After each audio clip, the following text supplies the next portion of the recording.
अब अगर वो इंतखाबात करवाते हैं तो बहुत बड़ी जो उनको शिकस्त का सामना नजर आ रहा है, और इसी वजह से वो उसको इंतखाबात नहीं चाहते। बड़ी बदकिस्मती है कि पाकिस्तान की जो 14 जमातें हैं, गो के पीपल्स पार्टी बाकायदा तौर पर पीडीएम का हिस्सा नहीं है, लेकिन पीडीएम कोलिशन का हिस्सा है।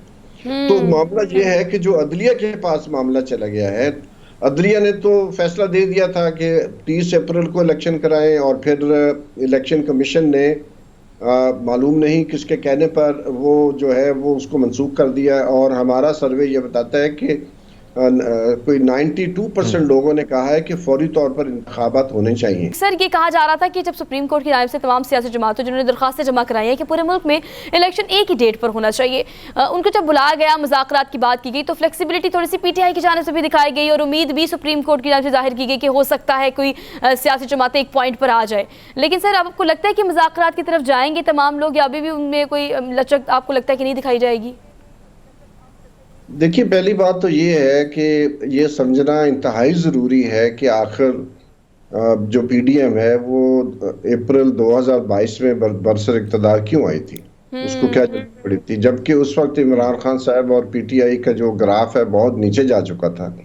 और अगर वो फौरन इंतखाबात करवा देते तो मेरा यकीन है कि पीटीआई शायद बड़ी मुश्किल से जो है वो दूसरे नंबर पर आती, क्योंकि उस वक्त बहुत ही ग्राफ नीचे जा चुका था। हमने सर्वे किया था, और भी बहुत सारे जो ओपिनियन पोल कंडक्ट करते हैं उनके सर्वे थे। लेकिन गालिबन उस वक्त मकसद उनका सिर्फ और सिर्फ ये था कि हम गो के मुश्किल हालात हैं, लेकिन जो नैब के मुकदमात हैं वो वापस किए जाए, नैब के लॉ में अमेंडमेंट की जाए, वो उन्होंने कर ली। अब उसके बाद जो है जाहिर है जितनी देर उन्होंने की उतना ही मामला जो है ना गंभीर होता गया, और उनका ख्याल था कि वो इसको मैनेज कर लेंगे, लेकिन अब मैनेज नहीं कर पा रहे। और उसकी वजह से जो नैरेटिव था उनका कि खान साहब की वजह से सारी महंगाई है, पीटीआई की गवर्नेंस फेल हो चुकी है, इकॉनमी का बुरा हाल है, महंगाई महंगाई भी थी। लेकिन जब महंगाई ऊपर जाने लगी और डॉलर जो है वो 300 के लगभग पहुंच गया, तो और बेरोजगारी बहुत अपनी इंतहा को पहुंच गई, तो एक अनप्रेसिडेंटेड जो है वो एक पॉली क्राइसिस है पाकिस्तान, यानी कि एक मल्टीपल क्राइसिस है जिसका पाकिस्तान शिकार है। और मैं समझता हूँ सबसे बड़ा जो मामला है वो इंस्टेबिलिटी है, पॉलिटिकल इंस्टेबिलिटी में ना तो कोई इन्वेस्टमेंट करने आएगा, ना ही कोई किसी किस्म के आपके तल्लुकात दुनिया के ममालिक के साथ बेहतर हो सकते हैं। आईएमएफ के साथ कोई तय नहीं हो रहा। और अब मामला ये हो गया है कि जो जुलाई 2022 में पंजाब के अंदर 20 बाई इलेक्शन करवाए गए, वो एक किस्म का टेस्ट था। हम्म। ये हुकूमत इन्हीं की थी, और उन इंतखाबात में 80% से ज़्यादा नशिस्तें जो हैं वो पीटीआई विन कर लेती है। तमाम तर हम लोग सारे ये जो 20 इलेक्शन हो रहे थे ज़मीनी इंतखाबात, उनको हम ऑब्जर्व कर रहे थे। उस ऑब्जर्वेशन में हमें वाज़े तौर पर कुछ डिस्ट्रिक्ट में इंतहाई रिगिंग जो है और इंतज़ामिया की जो जानबदारी थी वो भी हमें नज़र आ रही थी। लेकिन इसके बावजूद 80% के लगभग नशिस्तें जो है आउट ऑफ 19 जो है, सिर्फ 4 सीटें जो है वो पीडीएम मिलकर जीत सकी। यानी कि जो 2018 में पार्टियों ने इलेक्शन लड़ा था, अगर उनका टोटल वोट बैंक आप जमा करें तो अब आप देखते हैं कि इसके बावजूद उनके वोट बैंक में एक गिरावट आई है बारी शदीद साहब, इसमें तो कोई शक नहीं है कि जो जो आपने तज्जिया किया, और इसमें हमने पीटीआई की पहली जो सिचुएशन थी और आज की वो सबके सामने है। लेकिन हम अदालत की तरफ हम देख रहे हैं कि हुकूमत जिस तरह तनकीद कर रही है सुप्रीम कोर्ट पर, और सुप्रीम कोर्ट ने बारहा एक मौका फराहम किया तमाम तर सियासी जमातों को। अब फिर ईद के बाद उन्होंने कहा कि दोबारा आप इकट्ठ कर लें, बैठ जाए, मुज़ाकरात कर लें।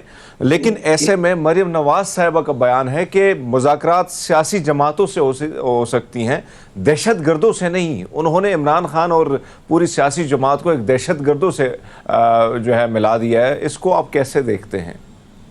देखिए, ये मैं समझता हूँ कि बड़ी बदकिस्मती है कि पाकिस्तान की जो 14 जमातें हैं, गो के पीपल्स पार्टी बाकायदा तौर पर पीडीएम का हिस्सा नहीं है, लेकिन पीडीएम कोलिशन का हिस्सा है। तो हम्म। मामला ये है कि जो अदलिया के पास मामला चला गया है, अदलिया ने तो फैसला दे दिया था कि 30 अप्रैल को इलेक्शन कराएं, और फिर इलेक्शन कमीशन ने मालूम नहीं किसके कहने पर वो जो है वो उसको मंसूख कर दिया। और हमारा सर्वे ये बताता है कि कोई 92% लोगों ने कहा है कि फौरी तौर पर इंतखाबात होने चाहिए।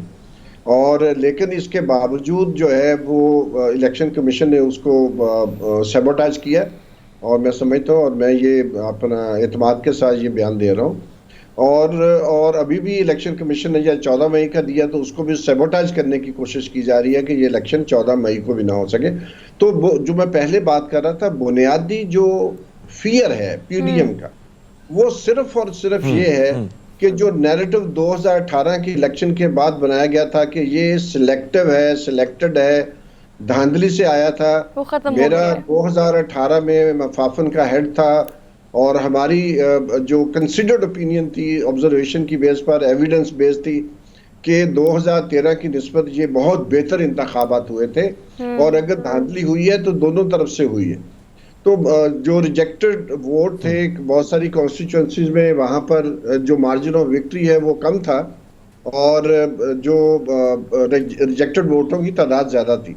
लेकिन कहने का मकसद सिर्फ ये है कि अब अगर वो इंतखाबात करवाते हैं तो बहुत बड़ी जो उनको शिकस्त का सामना नजर आ रहा है, और इसी वजह से वो उसको इंतखाबात नहीं चाहते। ये जो कह रहे हैं कि एक सर भाई साहब आप बिल्कुल ठीक कह रहे हैं। मैं आपकी बात को सेकंड करूंगी, हमारे पास टाइम थोड़ा सा कम है, हमने क्विक ब्रेक लेनी है। आपका बेहद शुक्रिया। आपकी बात से कंक्लूड करूंगी कि पीडीएम या अगर हुकूमत की हम बात करें तो ये उनका जो खौफ है वो बज़ाहिर देखने में यही लग रहा है कि इलेक्शंस जो है, हमें लगता है वाहिद वे आउट है, लेकिन वो ये चीज़ नहीं चाहते। इसके लिए वो कुछ भी करने के लिए तैयार है और किया भी जा रहा है।